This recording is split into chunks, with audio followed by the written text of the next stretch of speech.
Assalamualaikum warahmatullahi wabarakatuh. Bismillahirrahmanirrahim. Alhamdulillahi rabbil alamin. Wa bihi nasta'inu ala umurid dunya waddin. Allahumma sholli wa sallim wa barik ala habibina wa syafi'ina Sayyidina wa maulana Muhammadin wa ala alihi wa ashabihi wa man tabi'ahum bi ihsanin ila yaumiddin. Amma ba'du. Bismillah. Mari kita mulai kajian kita, ngaji filsafat kita. Melanjutkan minggu lalu masih di sesi filosofi pendidikan anak. Kalau minggu lalu kita membahas Maria Montessori, malam hari ini kita akan membahas beliau Rabindranath Tagore. Bismillah ya, semoga bisa istiqomah belajar. Ciri-cirinya teman-teman sudah mau istiqomah itu biasanya muncul rasa jenuh, rasa bosan yang mendesak untuk Allah bisa ditunda, Allah kapan-kapan juga bisa, Allah materinya juga tidak terlalu penting juga, Allah itu ciri-ciri mau istiqomah. Nah, kalau kalah dengan Allah tadi ya berarti tidak jadi istiqomah. Tapi kalau bisa mengalahkan rasa jemu, rasa jenuh itu alamat sebentar lagi bisa istiqomah. Amin ya, berarti sudah bosan memang. Oke, baik. Ya tidak apa-apa, itu tantangannya orang mencari ilmu. Di awal kita perlu syaja'ah, di tengah kita perlu istiqomah, menjelang akhir kita perlu tawakal, paling akhir kita perlu ridho. Syaja'ah itu keberanian memulai, istiqomah itu kesanggupan untuk terus menerus, tidak bosan-bosan. Tawakal itu kesadaran bahwa meskipun saya seperti ini, nanti hasilnya ya sepenuhnya kuasanya Allah, pasrah saja pada Allah. Dan kalau memang sudah kelihatan hasilnya, baru ridho. Ini kondisi-kondisi mental yang perlu kita persiapkan, termasuk saat belajar. Jadi diawali dari niat dan keberanian untuk memulai. Ya, makanya istilahnya syaja'ah, keberanian. Tidak banyak orang berani memulai. Meskipun sudah angen-angen, sudah muncul di pikiran, tapi eksekusinya lambat, itu perlu syaja'ah. Kalau sudah dimulai perlu istiqomah, dirutinkan. Nah, meskipun begitu harus tetap siap menerima apapun hasilnya. Sebelum hasil itu sendiri kelihatan, mentalnya adalah mental tawakal, pasrahkan pada Allah setelah upaya terbaik dilakukan. Kalau sudah kelihatan hasilnya, tinggal ridho. Ini hidup yang membahagiakan, rumusnya ini. Baik, kita mulai sambil mengalahkan kebosanan kita. Malam hari ini kita ketemu beliau ya, Rabindranath Tagore. Tagore ini mungkin teman-teman lebih sering mendengarnya kalau di dubbing dalam bahasa Indonesia pakai takur. Nah, ini dialek Bengali. Jadi Rabindranath Tagore ini ya, beliau ini seniman, sastrawan, filosof, guru. Dipanggil juga Guru Dev beliau ini. Beliau satu angkatan sama Mahatma Gandhi, termasuk pahlawan tokoh pejuang. Nah, ide-ide beliau tentang pendidikan luar biasa. banyak menginspirasi, termasuk nanti menginspirasi tokoh pendidikan nasional kita, Ki Hajar Dewantara. Model pendidikan yang beliau kembangkan nanti menginspirasi Ki Hajar mendirikan di Jogja Taman Siswa. Baik, kita mulai ya belajar. Kalau tentang detail hidup beliau, teman-teman boleh kembali ke, dulu kita pernah membahas beliau juga satu sesi. Jadi riwayat hidupnya, termasuk bagaimana beliau pernah dapat Nobel tahun 1913 kalau tidak salah ya, Nobel bidang sastra. Meskipun nanti beliau juga pernah mengembalikan penghargaan dari Inggris kalau tidak salah. Kan banyak zaman itu yang diberi penghargaan, diberi gelar Sir dan lain sebagainya. Nah, beliau mengembalikan penghargaan itu karena beliau protes pembantaian yang dilakukan oleh Inggris. Nah, biar tidak panjang-panjang, riwayat hidup beliau silahkan dicek.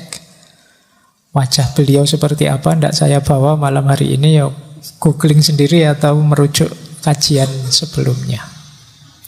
Beliau ini lahir dari keluarga Brahmana terpandang.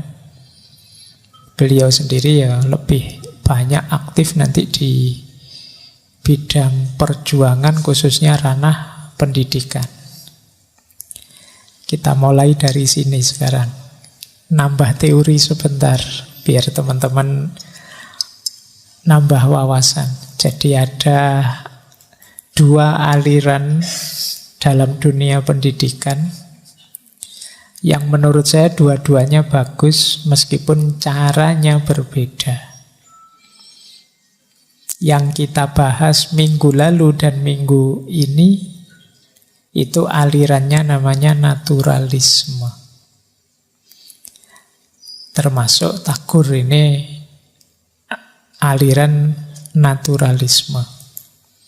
Mungkin minggu depan kita ketemu yang sejenis idealisme. Jadi ada dua aliran model pendidikan dalam filsafat pendidikan. Yang satu dikenal sebagai naturalisme, yang kedua dikenal sebagai idealisme. Saya bilang dua-duanya ya sama-sama bagus, asal kita jeli membaca situasi, terapkan dalam situasi yang pas. Kalau naturalisme, pusatnya ada pada alam, nature. Teman-teman mungkin sering dengar istilah-istilah sekolah alam ya. Nanti ini pikirannya Tagore ini banyak di situ kuat.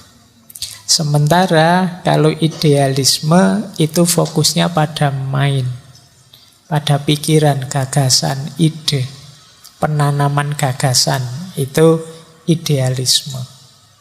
Kalau teman-teman tanya ngaji filsafat itu jenis apa, itu kan mudah. Kita ini sebenarnya ada di jenis idealisme. Jadi kalau naturalisme fokus pada alam, ngajinya ya tidak di dalam masjid. Jadi kita membaur di alam. Cuma saya tidak yakin kalau teman-teman ngajinya sambil jalan-jalan di luar sambil itu terus fokus. Makanya tadi saya bilang ya gunakan dengan dosis yang tepat untuk situasi yang tepat. Dua-duanya bagus. Nah, kalau naturalisme fokus pada siswa, pada murid, pada anaknya. Kalau idealisme fokus pada gurunya. Jadi kalau idealisme itu ya fokusnya pada guru yang hebat.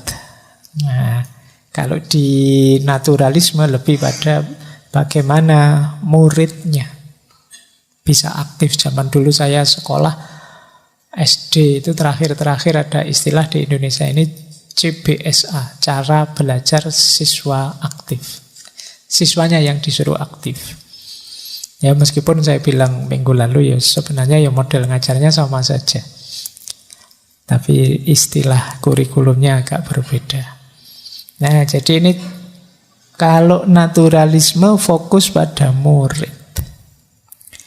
Kemudian kalau naturalisme, posisi guru itu kalau istilahnya Ki Hajar tutwuri handayani.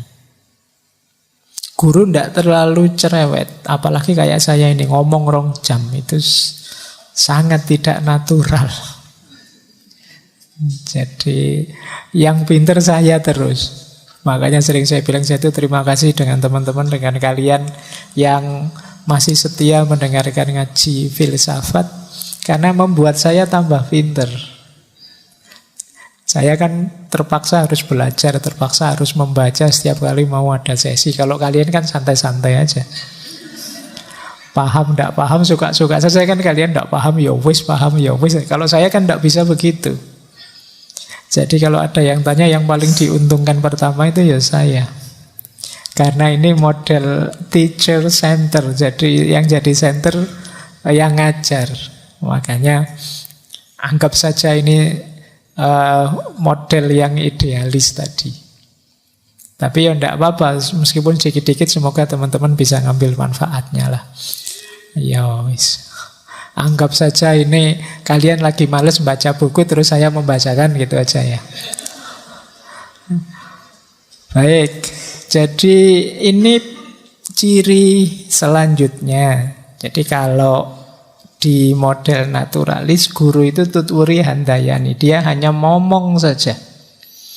Biarkan muridnya tumbuh sesuai keunikan, bakat, dan potensinya. Sementara kalau di idealisme, guru ini membentuk nuntun. Jadi tidak sekedar tutwuri handayani, mungkin ya ing karso sung tulodo dan ing madya mangun karso. Nanti kalau di Ki Hajar ya tiga-tiganya penting lah, tergantung cara kita memposisikan diri. Jangan tutwuri sung tulodo, nanti dicuekin. Jadi jangan tutwuri mangun karso, tidak ada yang lihat.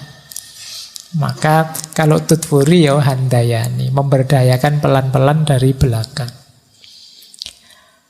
Baik, itu posisi dari aspek gurunya. Kemudian tujuannya, kalau naturalisme tujuannya adalah self-realization. Bagaimana mengaktualkan, mewujudkan potensi anak. Mengeluarkan apa yang tersembunyi dari dirinya. Oh, anak ini pintar matematika, dikawal sampai keahliannya matematika keluar. Anak ini pintar musik, dikawal sampai bisa nyanyi, bisa main musik, bisa bikin band. Itu self-realization namanya. Kalau idealisme